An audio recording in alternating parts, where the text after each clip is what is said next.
What's going on, guys? 7-ish, 40-ish, whatever. It's Wednesday, and it is the Geek Saga. And if you guys are coming back on to join us, it is me, Eugene, as always, along with my wonderful co-host over there, David. What's going on, man? And he's having technical difficulties. That's just how we roll here at the Geek Saga, but it's okay. It always gets fixed. So, waiting to see if we have anybody from Instagram. You know what? You guys are going to be bouncing back and forth to be able to look at Instagram to see what's going on. But if you guys joined us a few minutes ago, maybe a minute or two ago, I did an unboxing of some of the stuff that we have. My new trap from AMC for the Ghostbuster Empire. And I also did the unboxing of our Donner wireless microphones that you can plug to your phone. You can plug to whatever device it is that you're going to be plugging into, whether it's Lightning or USB. So, how about now? Nope. Still can't hear you.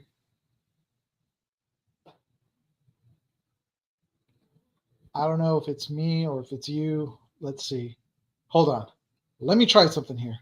Let me check my audio. Boop, boop, boop. Nope. I'm good here. I should be. Let's try that. Try now. Talk to me. Talk to me, Goose. Nope. Nothing. Nope. Not. Yeah, I know. Yeah, Greg. We're trying to figure out what it is that maybe you didn't plug it in. Oh wait, I heard something. For a split second, I heard something. Oh, there it was again. Nope, still don't hear him. It's one of those days, but that's okay. We'll get it. We always do. We always get it. So really quick, let me put on the bottom our banner as he's trying to figure out his audio issues. There we go, guys. Hey, guys, if you guys are looking for us, if this is the first time that you guys have been on the show and you just stumbled upon the show, you can find us at Facebook, YouTube, Twitch, TikTok, Instagram, and many other sites that we're starting to expand to, and also our own website. But you can all find it all at The Geek Saga. If you guys have like any ideas for a show, or if you guys are putting on a like con or mini con or want to promote something, you guys can hit us up at the Geek Saga 20. Don't forget the 20 because it won't get to us at gmail.com. You can email us there. You could also go onto Instagram and DM us, and we are always happy to answer any of the messages that come through there. Right now, we are looking, and I'm saying we're taking, I guess you can say almost like applications. You won't get paid. I know there's the big thing, but you will meet a bunch of cool people. But we are looking for people to come and kind of help us at events. So almost like volunteers. That's the only way I can put it. To go to, he always does. He just puts his mouth all that mic. Now we're seeing it that's showing you're muted. Oh, that's probably because you're disconnected. There's no mic connected. Okay, now you're connected. But go on there, check it out. And like I said, we're looking for people to come in and help us out on events, to do interviews and stuff like that. And yeah, we've got a lot of things that are lined up. We're really excited. This weekend is going to be my third event that I'm going to.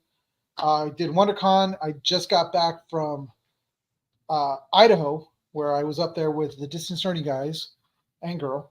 Sorry, I don't want to forget you. But yes, we were up there and we did a lot of interviews, a lot of panels. I didn't get to do all the panels, but I did film the panels. And I actually was, it was a lot of fun. It was a lot of fun. Grave, if you weren't in Chicago, I so would be there. I know, it'd be awesome if we were over like closer to you, that'd be awesome to have you join us too. If you weren't, yeah. Sorry, I read that wrong. I've got a camera that's in the way. There we go. Wire was in the way. But we'll talk about that as soon as David figures out his audio, and then check the wire. Is it direct connect to your laptop? Because you know these Donner mics, if they don't go direct into the computer, then they're worthless. Oh, I don't mean worthless. I mean they're just they don't. Wait, what was that? Can you hear me?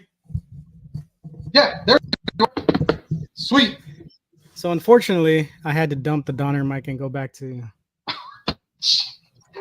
I just talked them up in an unboxing, said how great their stuff is, and wow. Hey, those freaking those lavalier mics are amazing. Yeah, they are. Seriously. The sound quality is freaking good, dude. Yep. I literally just like unplugged 5 USB cables, 2 different microphones, and here we are. So I'll tell you guys something about these Donner mics. The one thing is a for sure thing is that they do come with their own microphone, with their own cables. You have to use their cable, otherwise it doesn't work. It's because it's whatever it is, it's meant for this particular microphone. So if you lose it, you have to call them up. You got to get a new microphone cable, which kind of sucks. But I've got a bunch of it. Since I just connected it. Oh, yeah. I'm going to open up my 40. Oh, yeah. Feel like I'm back in East LA. Oh. So this is what it comes with USB-wise. And it's got a USB on one end, and then it's got a dual end. Where are we at? There we go. Right there. And it's got to be this cable plugged into your computer. What? Or else it doesn't work. It's got to go direct into the computer. Otherwise, yeah, you can't use a dongle. Well, I'll take that back. You can use one of the single dongles, like for my Mac. That's what I use, is a single one. But when I have a strip, I can't use that. But they work amazing regardless. Let me turn this a little bit more this way. So what's going on, man? Nothing, man. I went from work. I worked the gate this morning. Then Phillips came in. I jumped in my car, ran to my son's track meet, watched his track meet, and then literally signed him out and just had enough time to drive over here, throw everything up real quick, and then have no audio so that we could do the show. Dude, it always happens that way with us. Never fails. There's always every time one of us is late, everything goes wrong. But dude, I gotta tell you, this past weekend was freaking awesome. Nice. Exhausting, but awesome. Like I was saying, guys, I went up to Boise, Idaho this weekend and went to Gem State Con. First time I've been to Gem State Con, and it was actually a lot of fun. Met a lot of freaking awesome people, and was up close, not too personal, but up close to Sean Astin. And that dude had stories, and they were amazing stories. He was just like such a cool dude. But did he use his 50 First Dates for voice? Because that's the voice I like. Actually, he did. He did do that. And he's all like, there were a couple of lines in the movie that I absolutely loved. And he's all like, you know what? I'm going to do them right now. And he gave his lines like, Tater, what was one of the lines? Oh my gosh. I forgot. He did 3 lines, and then he said his favorite part was also seeing that stuntman climb up onto the chandelier and drop down. He said he was laughing. But that Hawaii definitely holds a special place in his heart, and he loves being there. Dude, he actually did a triathlon in Hawaii. Dude, I have never even done a triathlon in my dream. So I give him props. Yeah. When I heard that, I was like, holy crap. He had done quite a few different marathons and triathlons. It's like, wow, dude, you've done a hell of a lot more than I did. Yeah. I only run when the army makes me. Other than that, I'm not doing it. Well, Or I and have even Taco then, Bell. but even then, when the army tells us you have to run, do we really run? Or is it more like a trot and we know we got enough time? I don't know. I can't do it, so I don't know. Oh, man. But, it was great. Met Marie Westbrook in person. Super awesome. She was so nice. Met Gigi Edgley, who's also super sweet. She called me hot. She did. She seriously did. So she's also a geriatric. Got it. She was cool. But Spencer Wilde, he was the new Darth Vader. He actually started as Darth Vader in Rogue One. Nice. So he's now Darth Vader. And has a ton of other roles, which I actually watched Batman Begins again, because he's all like, yeah, man, you see me in the background. I'm the one that catches the Uzi, and I actually burned down Wayne Manor. So I watched it just so I could see that part. And there he was, right there. It was cool. We work the gate no matter what we eat, man. You don't get a choice. You just have to be like, I need a quick break. Code Brown. Well, it's either that or you think about what you're going to eat, when you're going to eat, how many hours you have between, and then it's like it all factors in. It's all math, guys. It's all math. All math. So, actually, I got yelled at by Colin Baker, was it Sixth Doctor Who? Nice. He was just messing with me, but it was funny. And hung out with Ming Cheng. The cons are fun, but it's not the same as being there as a patron. You know what I mean? Like we're running around so much. Like I feel like when we go to them, the after hour stuff is always the cooler stuff. You know, like hanging out with the distance learning guys after the show, or hanging out with Ming Chen, or seeing freaking Jesus Christ, my mind just blanked on me.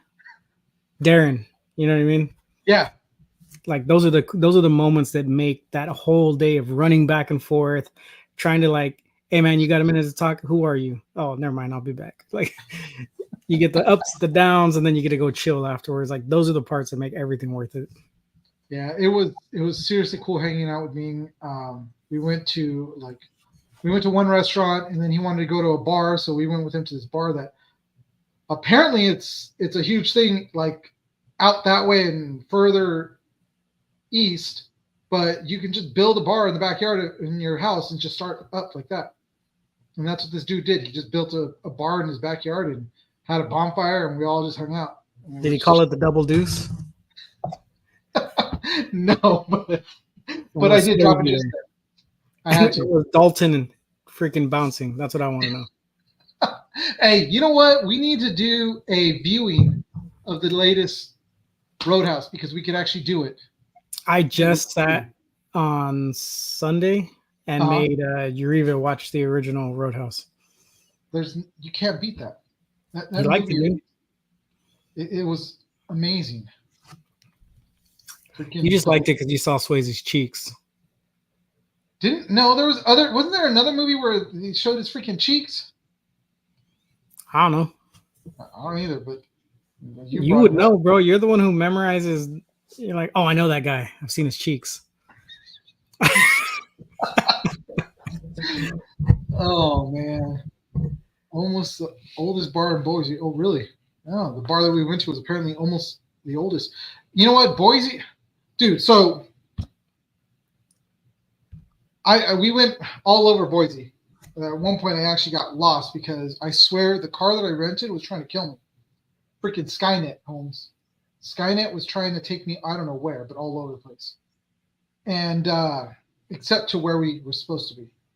But even their ghetto part of Boise was freaking nice compared to here. Compared to what, though? Like Riverside? Compared to... I live in Montclair, which is a pretty decent little area, but it's still somewhat ghetto. but their ghetto area was still just clean. I didn't see like trash on the ground. I didn't see. It was just like it was crazy. Sorry, dude. They're literally texting me about work shit right now, and I'm trying to answer it without putting my phone up. Like, just tell them. I thought you were falling asleep on me. heck no. Maybe I might fall asleep. I'm not gonna lie to you. Oh, dude. So the drive up there was freaking treacherous. You said there was snow. It like it wasn't just snow. It looked like I was going into hyperspace and jumping the light speed because it was coming at me. And then on top of that, we're finally into like what do you call it? Close to actual Boise. And it was that last stretch it was like an hour that we had to slow down to 40 miles an hour because one side of the freeway, there was snow that was probably about that thick because I went to try to get around the car and my car went. And I was like, nope, I'm going to end up. So I had to jump back into the road where I could actually see tire tracks and just stayed in those tire tracks the whole way. Like, this is the first time that I'm going to say that I actually love semi trucks because they cut behind them. Yep, cut a path all the way down for me. Just drafting behind them, dude. Dude, it was nuts. And then all of a sudden the next day, clear skies, everything melted. No, there was no snow really. There was nothing on the ground. I'm like, really? And then the drive home, well, I drove all night and got home at like 6 in the morning. It was nuts. It was a rough run. But it was cool. I had a lot of fun. And like you said, the after hours for us was like we were able to finally relax and then talk about the day. And it was fun. It was a lot of fun. I got a lot of great pictures of cosplayers. So if you're a cosplayer out there that was at Boise, at Gem State, I will be putting up the pictures. I just haven't had a chance to. Sorry, I've been busy getting ready for the next event that we're gonna be doing, which is this Saturday. It is Chatsworth Block Party, and that's something that's being put on by We Can Be Heroes. Which shout out to We Can Be Heroes. Great comic book store. I love the place. Love everybody there at the shop. I go there quite a bit. I just haven't been there in about 2 weeks, so I got to go pick up all my comics that are sitting there now. But we'll be there from 10 to 6. And yes, there's a forecast for rain. But as Julio said, he bought the permits. The hell with it. The show's still going on. We all will have tents. So we will be there. And I actually got some really cool things that I had made. I have a special vinyl posters that we will be selling. Yeah. The Voltron t-shirt that I had on, it is now going to be in a vinyl 2x3 poster form that we'll be selling there at the event for $20. I have an actual Megazord versus Godzilla that I put together that looks like an actual water painting. It's freaking awesome. Nice. And that's going to be in poster form, and also the Transformers design that I did will be in poster form. So we're going to have some stuff that we're going to be selling. Come by our booth, check us out, come say hi. We'll be also walking around the event, interviewing. There's going to be wrestling. There's going to be drinks. There's going to be all kinds of food and all kinds of booths, and a lot of other people that are going to be there that are there for signings. So it's going to be a really great event. Come out, check it out. Let's look on We Can Be Heroes, and they have all the information on their Instagram. So, dude, it's crazy thinking about it. I was thinking about it a little while ago. This time last year, we hadn't done anything. We hadn't gone anywhere. Yeah. Well, we were barely kicking off this time last year. Yeah. But our very first event was going to be it was Silver Age that we went to. Mm-hmm. And that was because of Phil and them. And that was a mission. Oh God. Oh yeah, that was another mission. It seems like every event we've gone to right now, it's just been a mission to get to. So, but now here we are. I mean, I really didn't work WonderCon, but I've been to WonderCon, been to Gem State Con, going to Chatsworth. Next month, we're still waiting on word about OmegaCon, which is over at your area in Fresno. It's gonna be up here at the fairgrounds, right? Yeah. Yeah. And James was telling me about Beaverton, and he was talking about us going up there, but I think it's the same weekend as OmegaCon. Darren over at Project Wish Upon a Star is telling us to come down for Ontario Rain or Ontario Revolution, which is right over here. Ming even said, "Hey, come, dude, and make sure you come by and say what's up." I was like, if I can get out early enough, I'll probably swing by the con, but I'm definitely not going to be working it. So it's just crazy how many events we now have that are like starting to line up and pop up, and we're starting to be like starting to go to these things. So To be retired one day. Jeez. Yeah, seriously. Retirement, then we can live our life at this place. Oh my god, dude! Going from one event to another event, seeing all these people. I end up in the elevator with Spencer and Brian Prince. Is it Prince or Price? He plays the Predator in the movie Predator. Predators. He also played a couple other characters like monsters because, dude, I walked into this elevator and there were two dudes that were both at least pushing 7 feet. And I was like, hey, what's going on, guys? I was like, damn, dude. That's crazy, dude. Speaking of monsters, have you seen the stills that were released of Christian Bale as Victor Frankenstein's monster? No, I haven't. Dude, they look pretty cool. Really? Yeah. Oh, man, I have to look those up. Yeah. I haven't heard much about it. I heard that it was going to be that it's happening and he's in it, but I haven't really looked much up on that. But you know what? We've been battling forever now. We got to get into our 2 segments so we're not on forever. Let me get these up because I'm going to move these over. Okay, there it is. And then there's that. You know what? We didn't even do our affiliates and all that stuff. That's all right. One time. Yeah, okay. And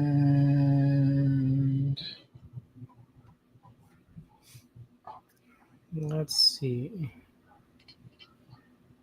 All right, we are going to kick it off.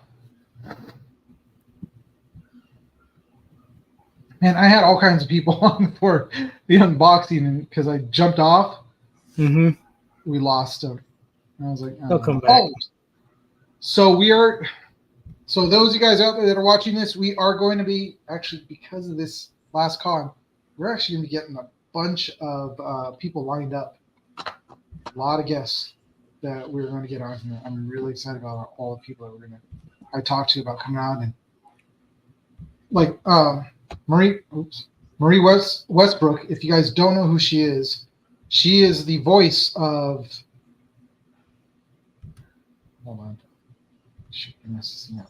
All right, she's a voice actress that has done things for Star Wars, for different anime movies, for WWE, and so much more. And she was really cool. And she said, "Yes, I'll be on your show." So I got to send her what do you call it? An invite to come on, and we'll see when we can get her. When Spencer Wild said he'll come on. Ming said he'd come on. Gigi, I just got to go through her manager, but she said she'd come on. Who else did I talk to? I wish I could have gotten Sean Astin. How cool would that have been? Would have been cool, man, but you didn't. I know, but it would have been cool. But anyways, all right, let's move on to our first segment, guys. We love to call this segment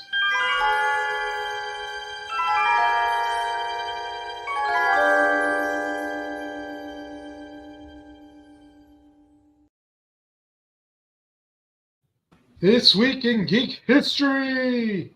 So this week in geek history, back in 2009, we got Parks and Recreation. I love this show. When I say I love the show, I loved this show. Did you watch Never it? saw it. Oh my God! How did I guess? I was going to say that for you, but so this was, I would say, the thing that kind of launched Chris Pratt. He was in, was it One Tree Hill or one of those? I don't remember, man. He was really young in that, and then obviously he did some bit parts, like he was in Zero Dark 30. He played that one soldier, and he was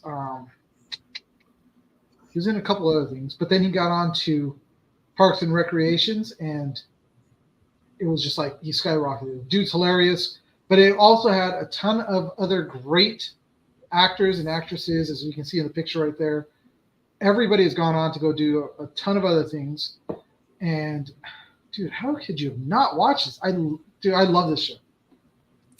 There was a long period of time between like 2010, well, maybe before that, like 2009 to about 2015, where I just didn't watch TV, dude. And like I caught up on The Big Bang Theory only because I got deployed and I had it on a hard drive, and I watched 9 seasons of it. So there was a long period of time where I just didn't watch TV. Well, you should go back and check this show out. It's completely worth it. It's hilarious. It's all about the Parks and Recreation Department in Pawnee, Illinois, and it's so funny. I was when I saw it premiere today, I was like, man, I love this show. And there was like it was shot in the same style as The Office, where it's like a mockumentary, you can say, following Leslie Knope as she's being her perky, kind of witless self sometimes. But it's a great show, and if you guys get a chance, watch it if you haven't. If you do and you love it, awesome. So moving on to the next one, we've got Anaconda. Oh yeah, 1996. I did see this movie. You didn't watch a good show, but you watched this movie. It's got Ice Cube in it, bro. There was a time where I watched everything he came out on. Really? Yeah. Everything he was in, I was like, I gotta watch it. It's got Cube in it, man. Oh my gosh. Well, I watched it because of Jennifer Lopez. Was her second movie that she did? She did Selena, and she moved into this. Giant snake in the jungle. Surprisingly, it's in the jungle. And and then it kills people. This kicked off like a whole slew of just random reptile movies. Lake Placid, Anaconda, Snakes on a Plane, like all that just followed like in suit slowly one after another. But I would say Snakes on a Plane was the best. It's all right. It was great. I loved it. That was if you ever get a chance, look up it's a dude who does impressions, and he makes a whole like 5-minute reel where he's doing Joe Pesci, Christopher Walken, like 3 or 4 different impressions, and they're all doing like mock interviews for Snakes on a Plane. And it's freaking hilarious, dude. I'll have to look that up because that sounds pretty funny. All right, hold on. You know what? I have notes. Did you get the notes? I sent you notes. I did get them. Okay, so really quick, and like you said, it spawned a ton of movies, and not only did it spawn the like attack of these giant reptiles, but Anaconda also spawned several sequels. You've got Anaconda, The Hunt for the Blood Orchid, which I don't know what that has to do with an anaconda, but it's in there. Anaconda 3, The Offspring, Anaconda, Trail of Blood, and of course, Lake Placid versus Anaconda. Yeah, a lot of bad movies. A lot of great movies. Dennis said, and J-Lo was looking good too.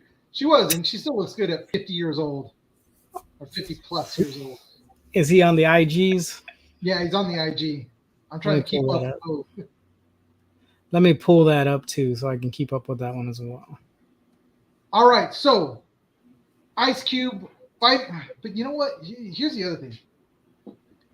It's gonna sound racist, so prepare yourselves, people. But why is it that Anaconda and Snakes on a Plane, both guys in there were African American descent? Lake Placid, which had a giant alligator, it was Oliver Platt. I'm just saying. I don't know. Anyways, think about it, guys. All right, moving on to Joe Dirt, or as he likes to say, Churching it up, son. huh? Stop churching it up, son. You know it's Joe Dirt. I love this movie, man. This was a great movie. This is one of Spade's best. It's funny, dude. Like it's not my favorite movie, but when you put it on, you get a couple laughs out of it. It is what it is. I'm not a huge douchebag, whatever his name is. David Spade. I don't like Spade by himself. He's not like my funny. You know what I mean? Well, with this movie, I thought it was his best. He was great with Chris Farley in Black Sheep. He was. I got the poo on me. She's not just saying that, just that she's got poo on it. That's something. It's funny because she put it in YouTube and Dennis put it in Instagram at the exact same time. Oh my gosh, that's funny. It's one of the great lines. And then when the dog gets his balls frozen to the, it's like, oh. That was a great movie. It was, and let's see.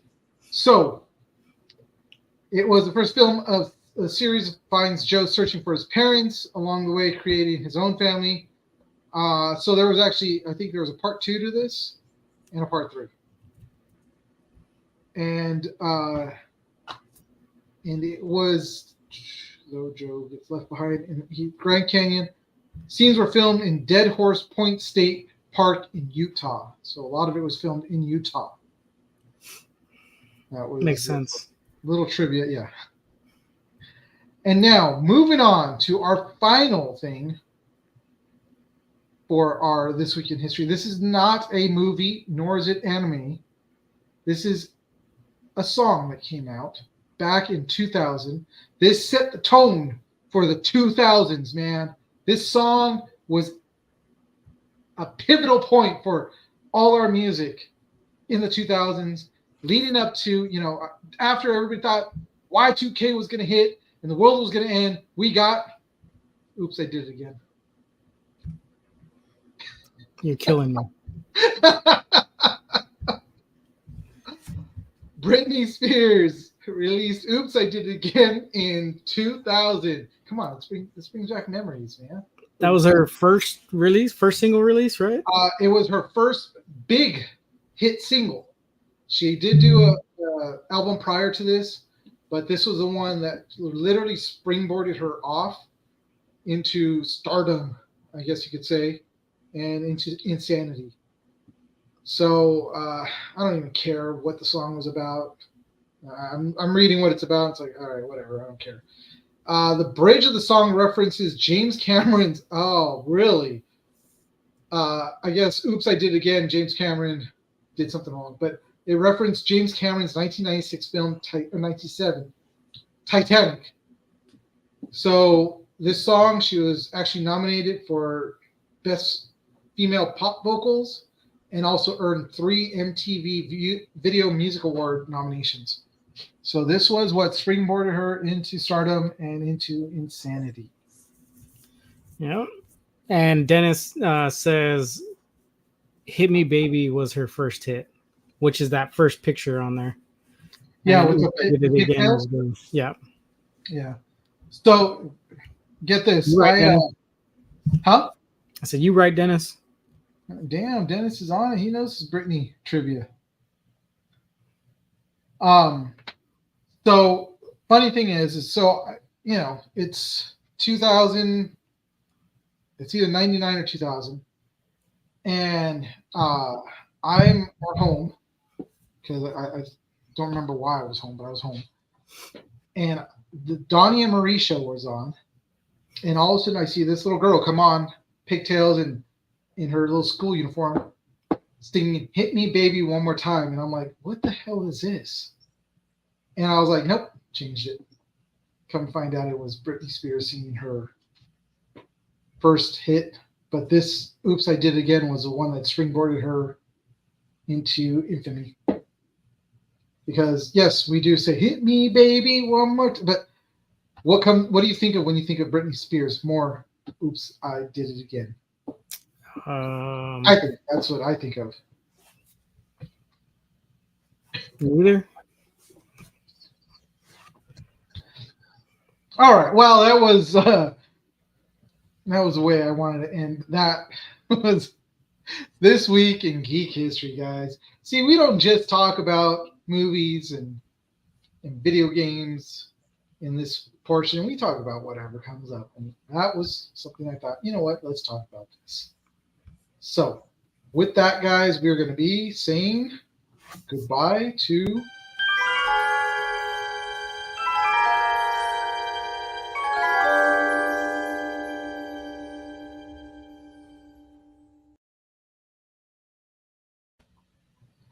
All right, it is time to move on to the next portion, which, of course, as always, something that we love to do and talk about all the time, and why we started this show. But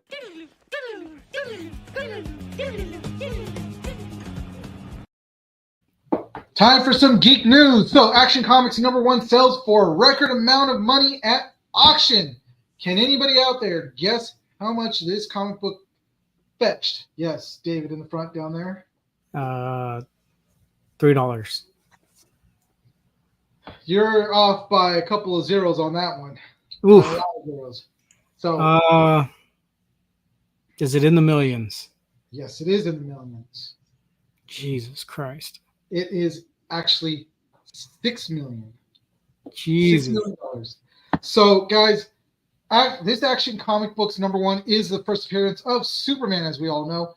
And this thing, so as we were reading and researching, so the first time it sold for $256,000. And that was a 9.0. And that was, I believe, I think it was 10 years ago, if not more. The next time it was sold for $465,000. And we're now dropping in the rating, and then it sold for $526,000, and that was one that was restored, and it was at a 8.9 or 8.0 rating. This one that sold for $6 million was an 8.9 rating. If you guys don't know what I'm talking about when I say rating, I mean the quality of the comic book, how it's been taken care of. They rate them 8.9, usually under 9.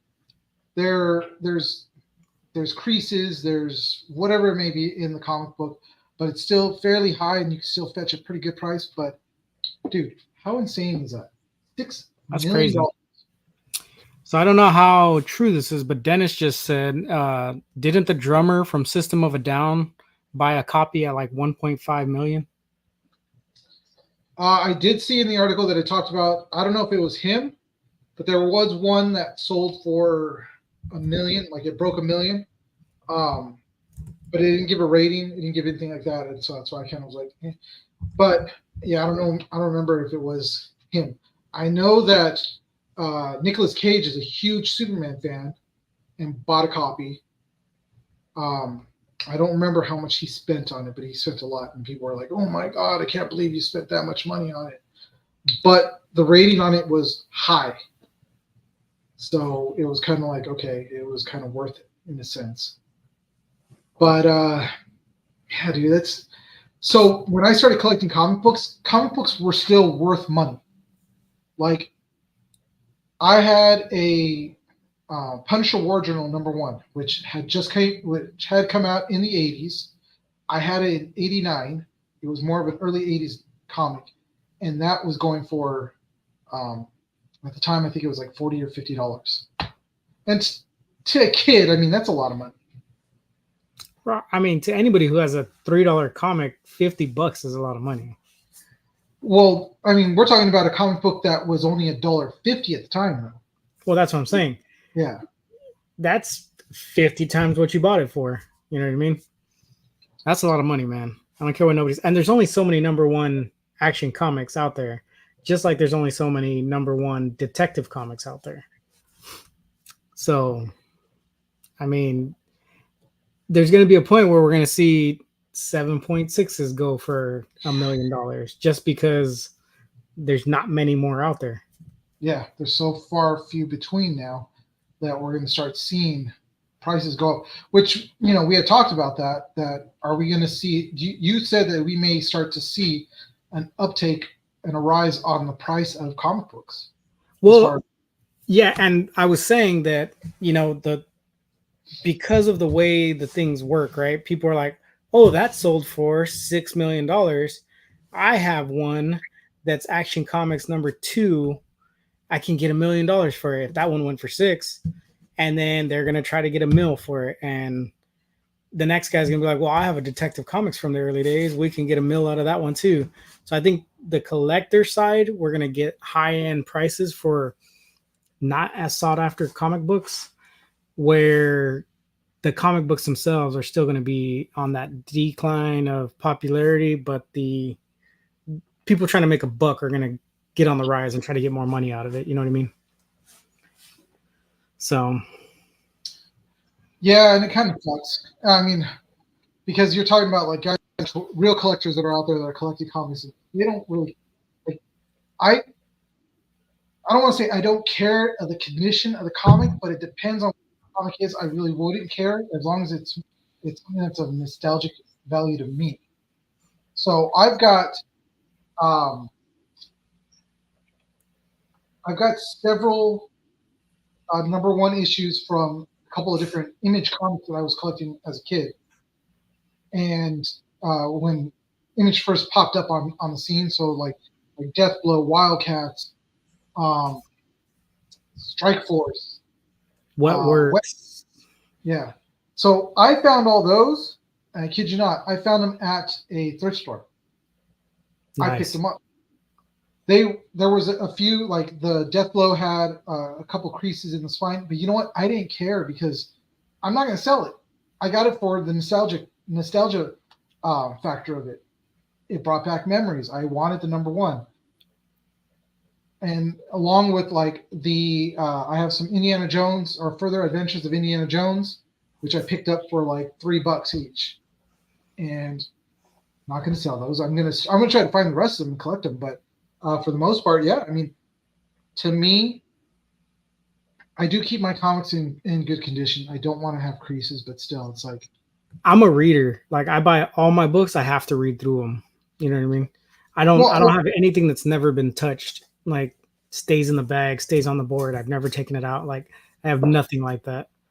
I think the coolest comic book that I have right now, old school wise, I think I have a Wildcats number 1. I think I have 2 copies of it, and I think I got it signed by Jim Lee. Oh, nice. I'd have to check it, but I had 3 copies of it, and 1 got jacked. It was in a backpack, and my whole backpack got stolen.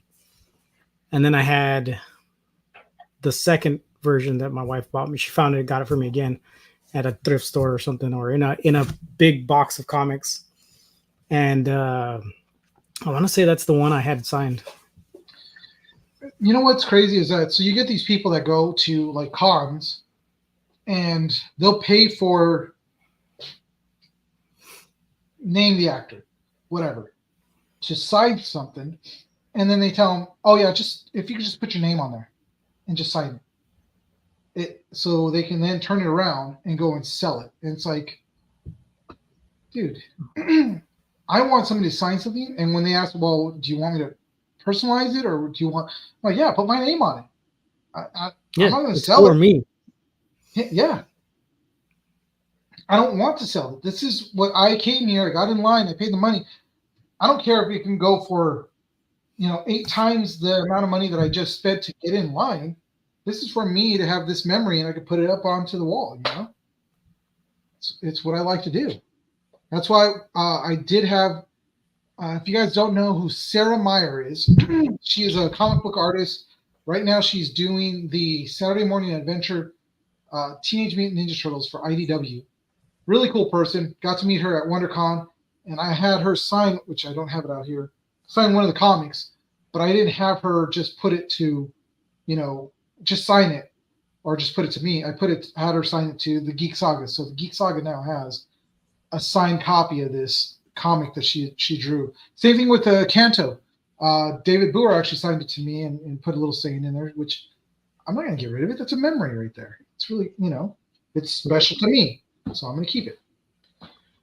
But anyways, yes, Action Comics sold for over $6 million. Just nuts. Moving on.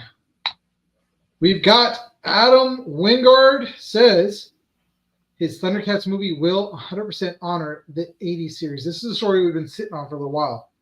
And I want to touch on it because you and me love the Thundercats. I am not excited about this. I'm not going to lie to you. Like, not at all. I'm right there with you because I'm like, okay, first, well, if you guys don't know who Adam Wingard is, he is the director of Kong X or Godzilla X Kong, the newest Kong versus Godzilla movie. And he did an amazing job with it. I loved the new Kong movie. I liked it. It was a lot of fun. That was the whole point of the movie. It was supposed to be fun, and it was a fun popcorn type movie. Would I go and spend the money in a movie theater to go see it again? Maybe not, but I definitely would see it when it streams. It gave you a little bit of that throwback to the old Godzilla kind of cheese and the way the creatures were acting with each other and fighting. So it was a fun movie. It was worth it. But because of that, he got greenlit to be able to do this Thundercats movie. It's one of those things like, yeah, it would be cool to see them live action if they're done well. But also, like, if they fuck it up, I'm going to be very angry. You know what I mean? And there's a whole lot of camp. Like, there's a campiness to Thundercats. Oh, yeah. And it's like every episode was a lesson for kids to learn something, right? Yep. Like, I distinctly remember the Guk monster, and the only thing that could get rid of that monster was an ancient potion called soap, and they had to use it to clean things. You know what I mean? Like, and it was a whole episode about teaching kids the importance of washing your hands, being clean, using soap. You know what I mean? But they were fighting some creature that needed to be cleaned or whatever to get rid of it. Like, and that's like a freaking idea of what every single episode was like. Well, it's also because they had to put in something because it was during that time that the cartoons can't just be a 22-minute long commercial for the toys. So they compromised and said, okay, well, they're going to have a lesson. But that's what I'm saying, and it gave this aura of campiness that made the show really fun, because now you go back and watch it and you're like, oh my god, dude, like what was going on in the show? Like when we watched the first episode of Brave Star and they're talking about friendship and yeah, you could be mad at someone, but you can make up with them too. Like, and we're like, wow, this is heavy. A heavy topic. Heavy lesson for us when we were like freaking 8, 6, 7, 8 years old. I mean, it's like, wow, yeah, friendship, dude. Brave Star said we should be friends, so let's not hit each other. Yep. All right, whatever. But for him to say that it's 100% going to honor the 80s series, I don't know. I honestly don't know if you could do that. If you're going to go 100% to honor the series, you have to start with naked cat people. You have to start with a tiny little Lion-O. You have to start with just some craziness, dude. Like, you got to have Snarf. Snarf has to be there. And he's got to be dumb and cheesy. It don't do me like Masters of the Universe and replace Orko. Orko with Gildo, because that was not good. Yeah, we don't need dildo. He was Like he that was little guy couldn't even keep his left eye open, dude. Hey, don't make fun of little Billy Barty. Come on, he had an issue with one of his eyes. I'm not saying it was bad. I'm just saying he couldn't see anything coming from that side. Like, And the whole point of the movie was to protect the freaking instrument. yeah, It's like, what the the hell is this? key. The key. Oh, like a synthesizer. No, it's not. It's the key. Shut up. Yeah, the universal key or whatever the hell they called it. Yeah, it was good. It was a great movie. Loved it. Oh. But now, yeah, we got to worry about this one. We'll see. I guess we'll just got to see what Adam can do. Then you fall into like then you fall into the idea of like, well, who are they going to cast? Who's going to play Lionel? Who's going to play Chitara? Who's going to play Tiger? You know what I mean? Like, I don't know, man. It's a slippery slope for casting. They're going to be casting as Lionel Timothée. Your name's Timothy, fool. He said you could call him whatever you want. He's not pretentious enough to make people call him Timothée. My name's Timothée. Shut up, Timothy. Dennis, I'm sorry. I know he had a fake eye, and yes, I'm hating because I was that small too. I could have been in that movie, right? See, don't be hating on Billy Barty. Not hating, bro. I could have been that dude. I was. All right, moving on to our next story. We've got this one, which I thought you would like. Posters and promos art for the Tales of the Teenage Mutant Ninja Turtles animated series have come out, and that's one of the posters right there, which we're seeing that they're going to be continuing on with the story as a cartoon. I already knew this was coming. Like I've been tracking it for a while. It looks good. The art style looks fine. Yeah, I mean, it took away a little bit of the grittiness from the movie, and but it still has some of it as far as we can see in the background of like when it comes to the project. What? Freaking Dennis said it's okay. I have an irrational fear of little people. It's the hands, isn't it? It's the hands. It was the movie Leprechaun, dude. Got me too. But so they're continuing on the story for the Teenage Mutant Ninja Turtles, and the cool thing I like, what I read about this was that the cartoon is picking up right where the movie literally ends. And now we're going to see them trying to traverse through the world in high school as being these turtles, which we'll see what happens. I did like the movie. That's the only part that I'm like, I don't care too much about that, but it's not. I always have to remember it's not for me. You know what I mean? They're gearing it towards kids who saw the movie, liked the movie, and they're like, "What's next?" Right? That's what this is for. But yeah, it just kind of takes away from me. They're ninjas. You're not supposed to be seen. You know what I mean? They're not supposed to be seen. They're not supposed to be known. And now they're going to be completely known because they're going to school. Yep. Right. So, but it looks good. I mean, I like what they did with the art style. It kind of has that that 80s coloring. Mm-hmm. You know what I mean? But the line work is very new school, very upgraded. It looks almost sketchy. Yeah. But it doesn't look like Rick and Morty. It doesn't look like Adventure Time, which is so much better than some of the stuff that's been coming out. The last series.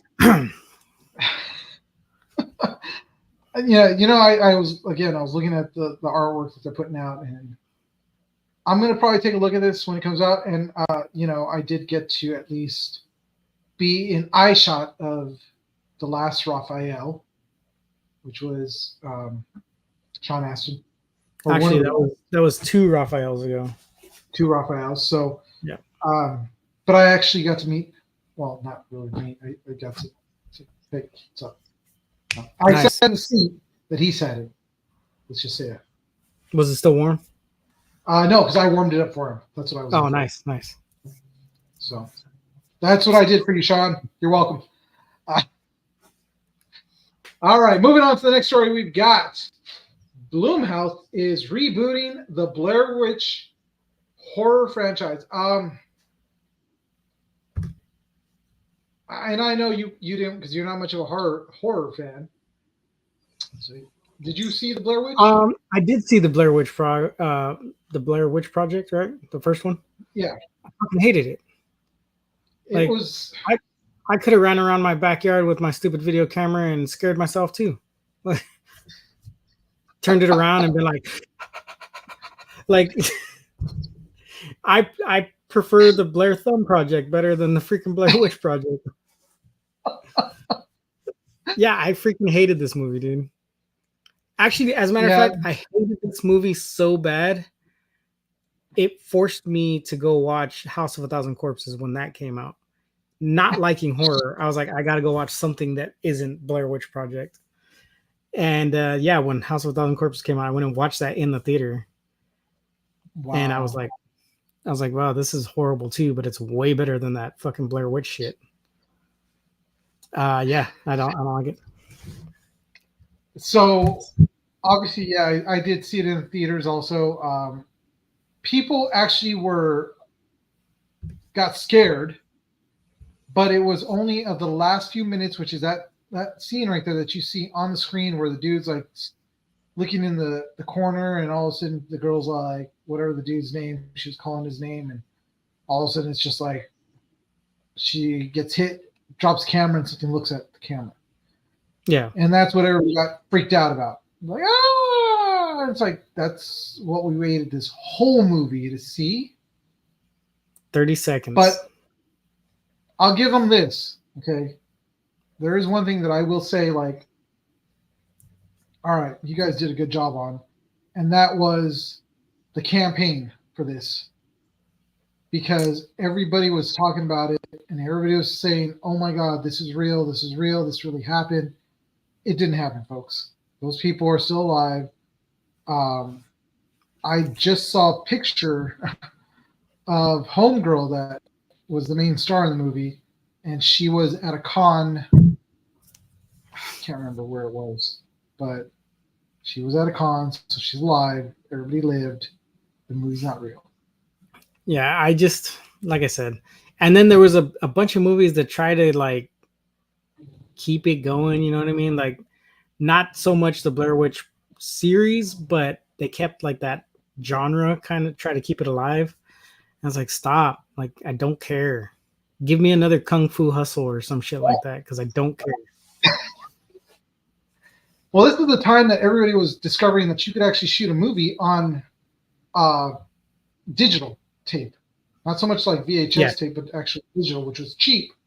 Like, I used the same camera these guys use, which was the XLR1. It was a great camera. It was by Canon. You were able to switch out the lenses on that thing, but you're using it's a small little tape, and it was cheap. I was able to buy like a whole pack of them, and I could shoot a movie on it for like $30. And the camera was only like a couple $1,000s. So this movie spawned off a whole series of movies on its own. So it wasn't just one Blair Witch Project movie. I think there was like 3 or 4. Yeah. And they progressively got worse. So, which is hard to do, because that first one, I freaking hated it. Yeah, and it's like, dude, why would you want? And I get it. Blumhouse is trying to not so much like bank off of the name, the Blair Witch Project, but they're banking on the fact that their name, Blumhouse, is attached to it, that it can make money, because they have been putting out quite a few scary movies. And I wish Grave was here to be able to talk about this movie, because he's a friend of ours that is a horror aficionado. Connoisseur, if you will. Connoisseur. But Reaper said that I think Blumhouse is going to ruin the Blair Witch. How can you ruin something that was already bad? See, and that's what I was thinking too. Like, I think they may change the Blair Witch. I Uh-huh. don't know if they'll ruin it. They might actually make it better, make it something that people want to watch that doesn't make you sick and give you freaking motion sickness the whole time you're sitting there watching the movie. Um, Even if they take it in the same direction like the Evil Dead remakes went, it's got to be 100 times better than what came out. I mean, it's possible because again, it's Blumhouse. Reaper may have a thing about Blumhouse movies, but Or he just really liked the first Blair Witch. he really liked the first one. I'm sorry, then I didn't mean to I don't mean to rip on it, but yeah, it was a horrible movie. So we'll Yeah, see. it just wasn't for me. Yeah. I'll put it that way. It wasn't for me. Yeah, But it most wasn't horror for me. movies aren't for me. So, all right. So moving on to our next story, we've got boom. Nothing else. Oh, that was it. 1, 2. Yep, that was it. Which is fine because we have our other segment that we wanted to do anyways. So, yes, let's see. What does Reaper say? But for what the Blair Witch did, regardless for its time and changing reality, making people think it was real, I think it was pretty good. Well, and that's the thing, Reaper. I didn't say that their actual ad campaign, that the promotion of it was bad. That was amazing. They made people really think that this thing happened, that these people are lost and everything. And so their marketing campaign was amazing. It was great. The build up to this movie made everyone want to go watch it. And that's what sold the movie. That's why it did so well. Oh, yeah.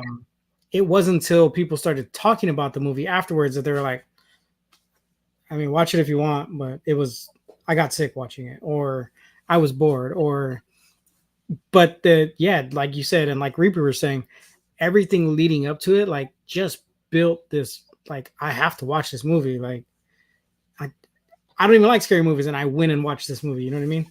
Oh, I'm sorry. I didn't go watch it. I rented it as soon as it came out. And I was like, man, that was horrible. Hated it. Well, this did spawn also, like you said, several movies that were like this. Cloverfield, which was J.J. Abrams' movie that obviously had a bigger budget and took it a step further. And that was still the shaky camera, but it was because of Blair Witch Project that it spawned off that movie. And then, like, what was that one party movie? Project something, Project whatever, but it was all shot handheld also. So there's several movies across several different genres that took up the whole handheld thing and ran with it during that time. So yeah, yes, that is what Blair Witch Project contributed to, along with its awesome marketing campaign. But ultimately, the movie was not that great. So we'll see. It is entirely bad, but they've missed a lot recently regarding horror movies.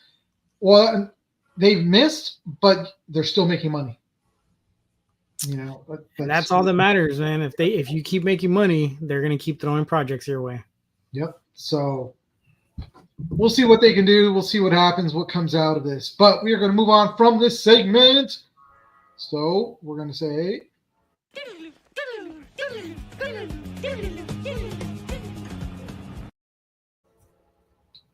All right, guys. So we're going to move into our last segment, and we're not going to spend as much time because we've already hit that hour mark, and we're actually way over normal time, but we'll do it. Do you want to still do it?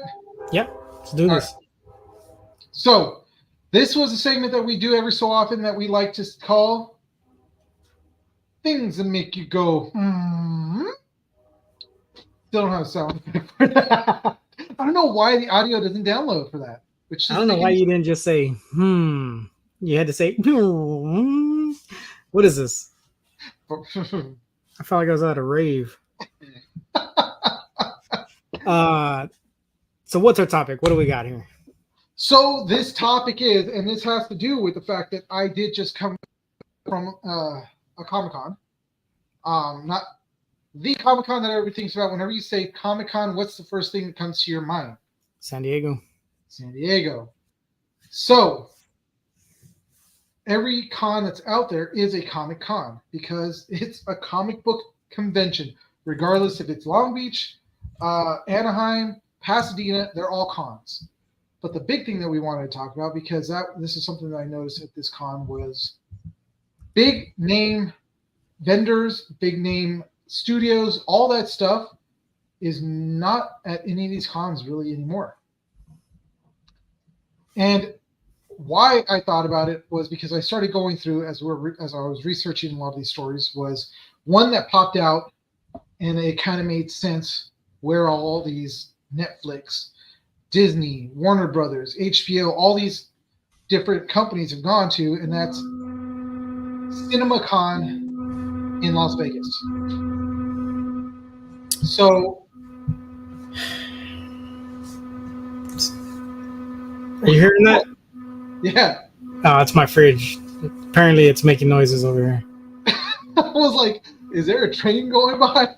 No, that's usually when I'm out at the when I'm sitting outside in my trailer, you'll hear the train go by. But now our fridge in the garage just randomly started making this noise, dude. Oh my god! And I thought we were gonna make it the whole time before it started, but I guess not.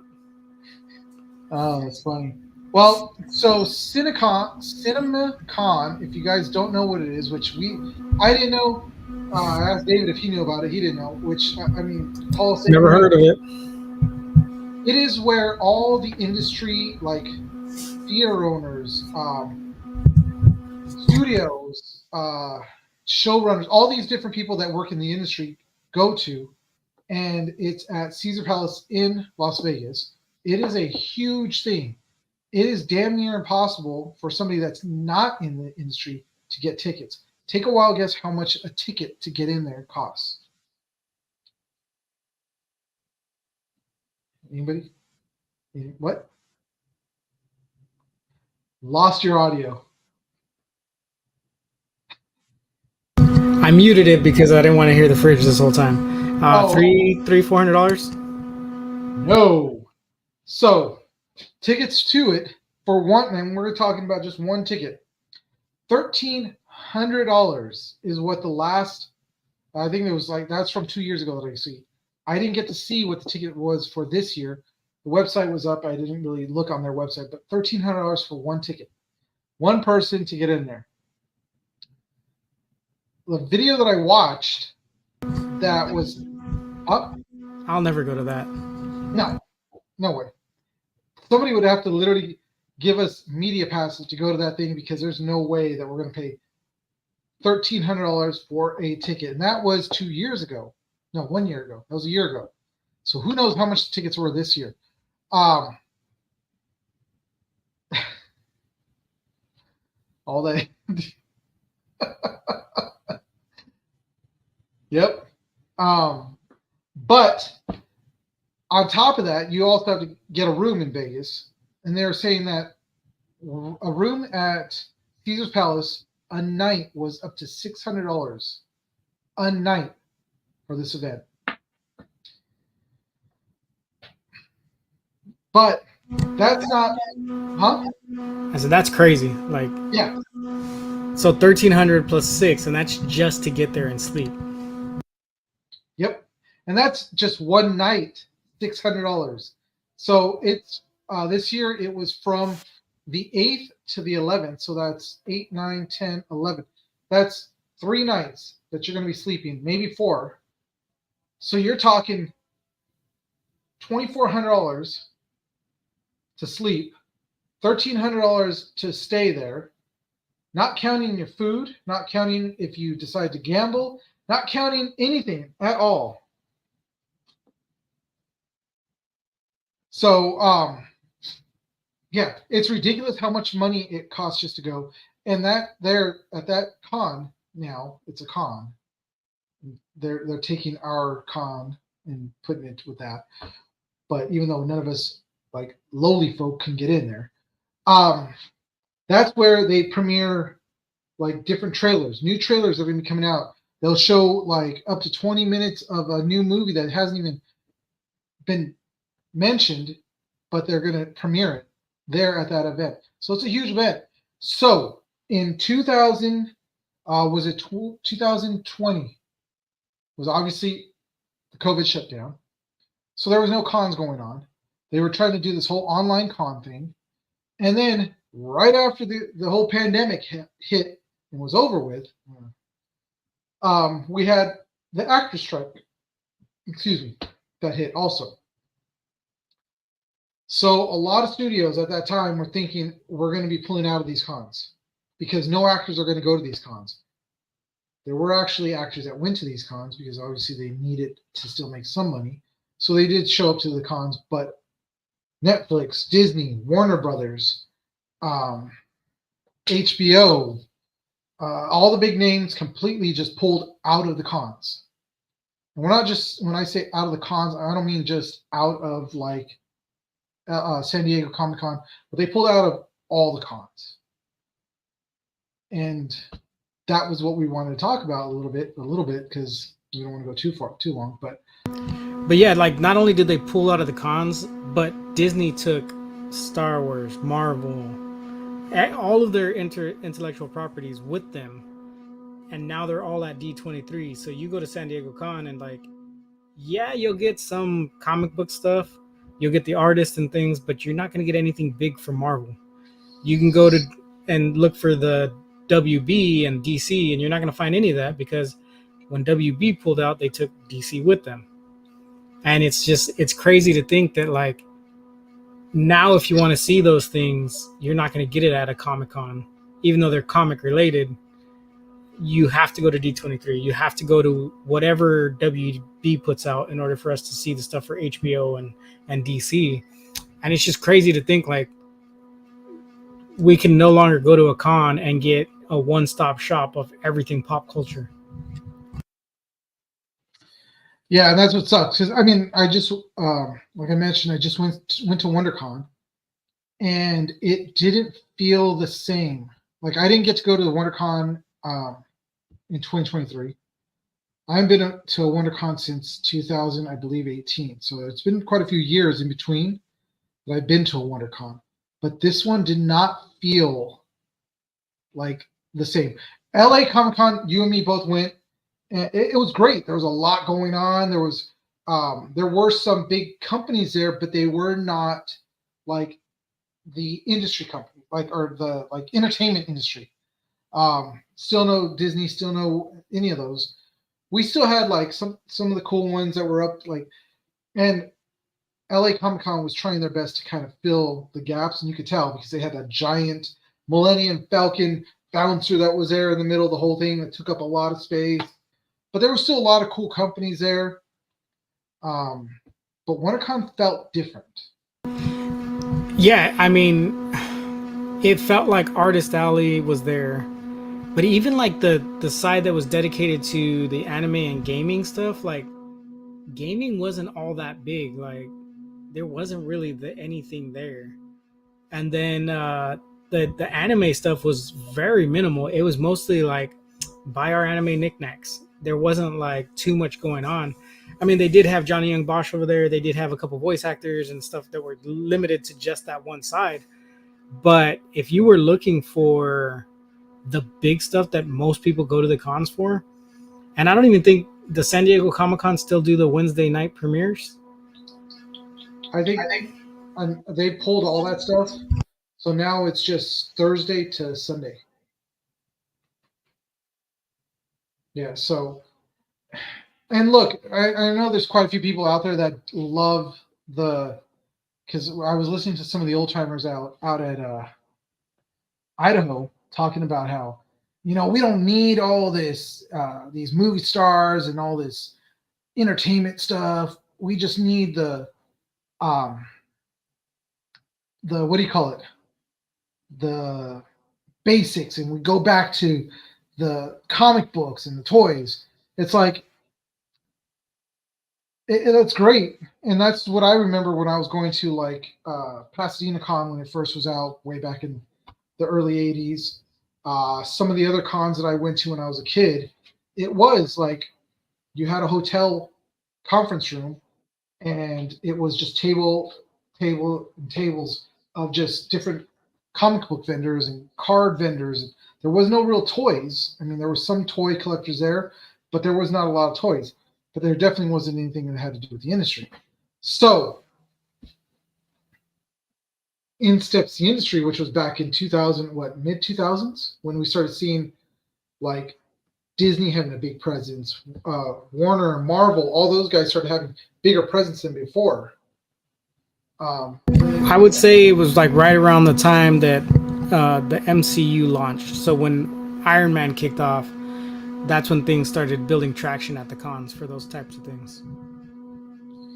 Yeah, and so now we have, yeah, you can get back to the basics for your cons, but I hate to say it, but that's what these kids are not looking for. I really do hate to say that, because they are looking for the actors. They're looking for the industry stuff that they're watching, not so much what they're reading, but what they're watching now and what they're playing. So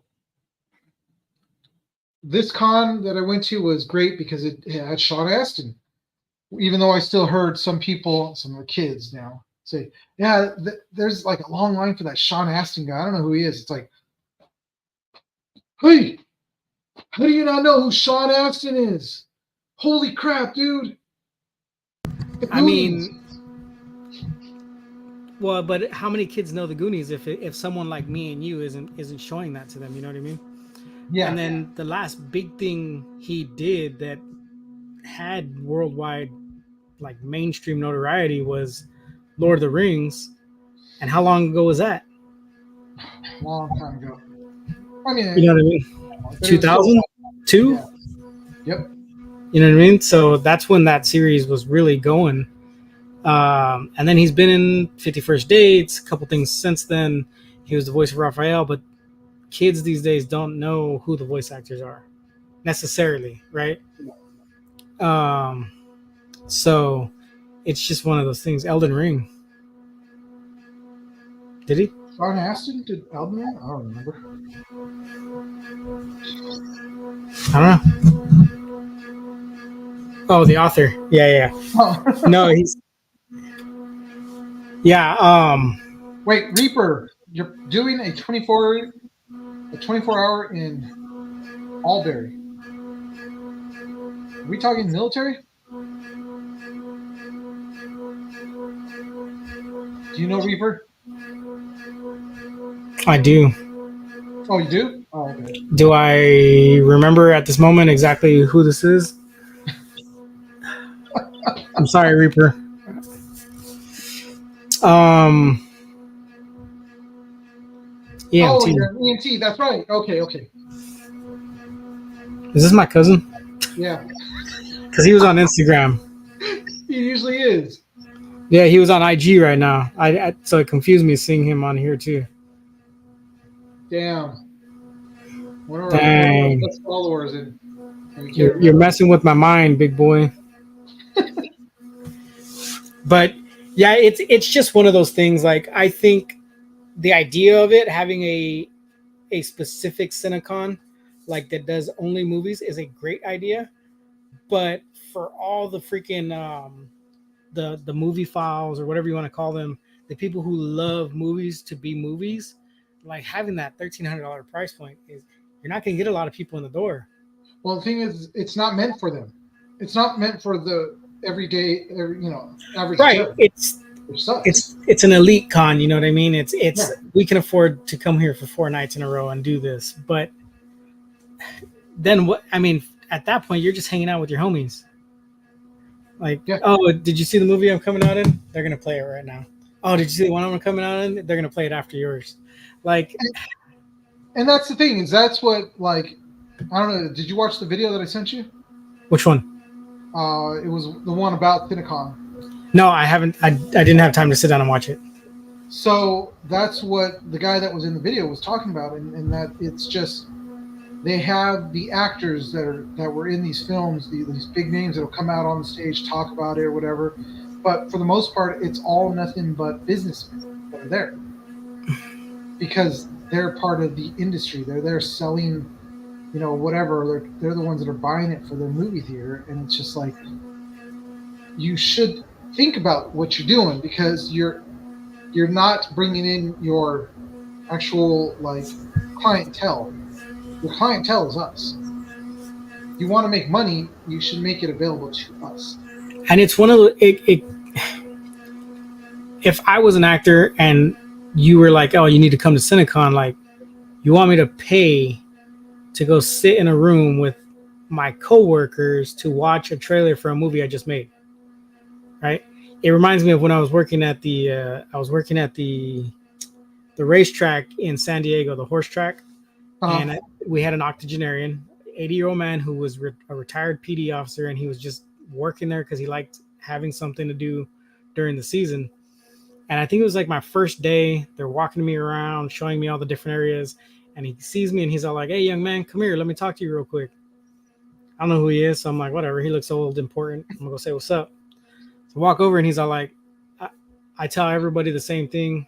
You don't have to listen, but don't gamble on the horses because you're just giving them back your paycheck. And I was all like, shit, he's right. Like, I come over here, make money, and then turn around and bet on the horses. I'm just giving them back their cash. You know what I mean? And I think a lot about that. You know what I mean? Like, when I take jobs, like, do I really want to? I mean, Camp Roberts doesn't really apply to that because we're not ever giving money to the Army. But if I was an actor, do I really want to spend $1,400 to go watch a bunch of freaking trailers when I know they're going to send them to me to look at anyways? Like, hey, check these out. Or, you know, it's like SWAT. You just perpetuating the system, aren't you? Yeah, it just kind of sucks that we don't get the experience that we used to get with cons. And you know, it's awesome to, like, if you look back at a video from 2000, early 2000s, when freaking Star Wars. Josh, you're right. I don't watch trailers because it spoils everything that comes out afterwards. It usually does. But when Phantom Menace came out and they premiered that trailer at freaking San Diego Comic-Con, hearing how loud that crowd got the moment that they just showed Lucasfilms across the screen. Yep. Even through the video, you can feel the excitement. And now we don't get that. And there was so many movies that had that, like, Wednesday premiere happened, here's a movie trailer, and the crowd just, and you were like, dude, that's like a Super Bowl, freaking 50,000 people screaming touchdown sound. Yep. All because of 2 seconds of a movie. You know what I mean? Like when most recently, I can't remember what was announced. It was really loud though. Like when people received that, and it was at a con. Oh, Deadpool! Like when Wolverine and Deadpool got announced, people went crazy. When Deadpool 1 got announced, people went crazy. So yeah, it's going to be something that no one gets to experience anymore. Yeah, because what sucks is that last Comic-Con, last San Diego Comic-Con, I have to make sure that I put that in. San Diego Comic-Con, Hall H was canceled. There was no Hall H because there was no panels. There was nobody there. LA Comic-Con had panels, but it wasn't in any special room. It was just there for everybody to see. Yep. And even then, they had the Power Rangers up there. They didn't have like more recent people on that stage. It was just a lot of, they've got new projects coming out, but it was not any huge A-lister. Yeah, you didn't have RDJ, you didn't have Henry Cavill, you didn't have any of that stuff like for people to get. I mean, we had the Hobbits, we had all four of them, which was cool, but you didn't have, like you said, you didn't have the RDJs or the Chris Evans. You didn't have any of the big names there. They were all at D23. Yep. So I don't know. I have nothing to say. I don't have anything bad to say about any of the cons. A lot of these cons are trying their best to do what they can. This weekend was a great example of that, as they had a lot of great actors that still came, voice actors, all who want to be there for the fans. They did have an artist Ellie, and which is great because you're seeing a lot of. It was a very small artist alley. It wasn't so much like we saw at WonderCon where it was like I think it was like 3 or 4 rows. I mean long rows. Same thing with LA Comic Con.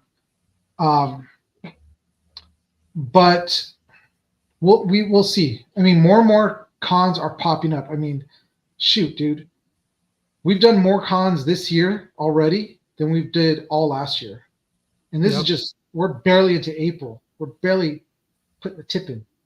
We just barely hit the first quarter. Yeah. So, and we're already doing another event on Saturday. Next month, we're going to try to do 1 to 2, even if it's just me showing up to an event or you showing up to the event. We're going to try to do a couple. I mean, we're trying to do as many as we can to the end of this year. So, if you guys do see us, by all means, come up to us and say hi. But it's a great way to also meet these people. The smaller cons are a great way to meet a lot of these actors one-on-one because they take the time to be with you. When I walked past the aisle where the actors were, they weren't just signing something and passing it off, signing something and passing it off. They were sitting there talking and listening to their fans about whatever it may have been that they liked or whatever it was. They took the time to listen to them and talk to them, and it was really cool to see that. Yeah. So, and you know what? I mean, I know we don't get all the A-listers anymore, but for me, I love voiceover. I love voice acting. So like seeing the abundance of voice actors that are showing up to the con still, that kind of is cool for me because like you don't get to see their faces otherwise. You know what I mean? Yeah. Dude, I got to meet Tony Oliver. You know Tony Oliver, right? Freaking Rick Hunter. Oh, okay. Yeah. Oh, come on, dude. And also the man that was, a huge part of Mighty Morphin Power Rangers. He helped to get that thing, to write it and stuff like that. I also got to meet Sam. I can't remember his last name, but he plays Donald Duck. He was the voice of Donald Duck. And he was the voice of Little Quacker from the Tom and Jerry cartoons, little yellow and green duck. I don't remember him. Oh my gosh, dude. But it was so funny because he did the voices up on the stage, and it was just so cool to see him do the voice. And it's like I no longer saw him; I saw freaking Donald Duck. Nice. So it was really cool to meet those guys and take pictures of them and stuff like that. So, but with that, I think we're going to move out of this and kind of call it a night. So let me do this. Things make you go, There you go. Better? There you go. Now you sound like someone from the 90s.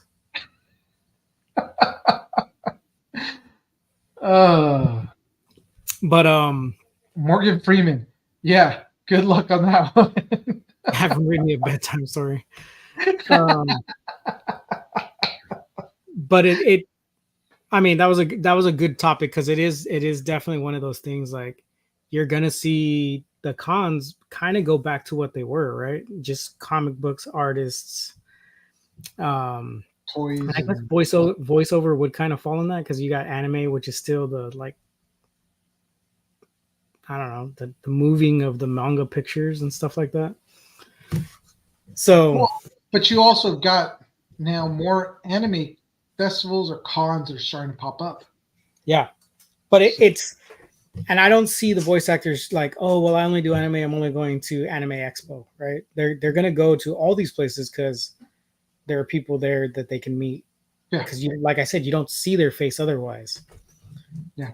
But yeah, I thought it was a great subject to bring up because it kind of hits that note, right? Yeah, I mean, just going on there and then seeing a bajillion different trailers and that they were all premiered at this one con, and it's like you guys could have done that at any con, and you probably would get more people that are excited, not just people that are like, oh, okay, yeah, that'll be great for my theater. All right, And yeah, like Josh said, gaming stuff left too. Yeah, it did. You do get independent like programmers that are out there trying to push their games, like what we saw at LA Comic Con, because that's all that area was made up of. It was all independent gaming. I could not get this to share otherwise, but oh no. Let me turn off this light. Oh, there we go. Oh, it looks pretty good. I gotta look up the picture and we'll see what happens. Looks interesting, man. But so guess we'll call it, man.